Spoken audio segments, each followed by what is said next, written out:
লোকসভা নির্বাচনে রাজ্যে তৃণমূলের সবুজ আবিরের ঝড় চললেও ভারত বাংলাদেশ সীমান্ত শহর বনগাঁ লোকসভার ভোটে দলের পরাজয় থেকে শিক্ষা নিয়ে এবার বাগদা বিধানসভা উপনির্বাচনে বুথ ভিত্তিক প্রচারে জোর তৃণমূলের।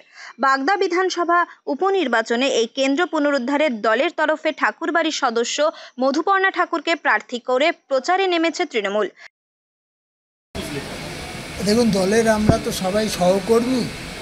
আমরা এখানে দায়িত্ব এই নির্বাচনটা সংগঠিত করবার ক্ষেত্রে সবাইকে ঐক্যবদ্ধ করে আমরা যাতে এই বাগদা উপনির্বাচন জেতার লক্ষ্য নিয়ে এগোচ্ছি।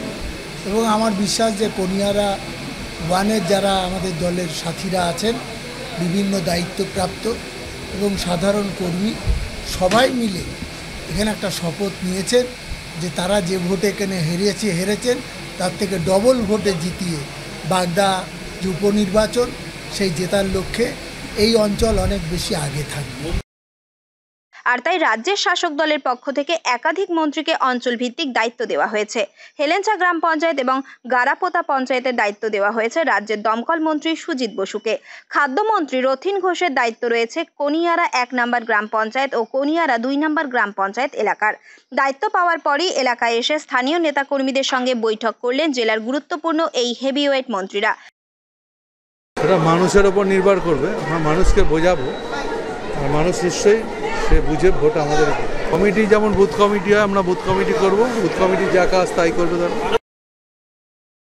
এদিন হেলেঞ্চা হাই স্কুলে হেলেঞ্চা অঞ্চলের নেতাকর্মীদের নিয়ে কর্মী বৈঠক করেন সুজিত বসু। কর্মী সভায় বুথ কমিটি গঠন করে বুথে বুথে স্পুটিং এর কথা বলেন স্থানীয় নেতৃত্বকে। প্রয়োজনে নিজেও বুথ ভিত্তিক মানুষের কাছে যাবেন বলে জানান রাজ্যের দমকল মন্ত্রী সুজিত বসু।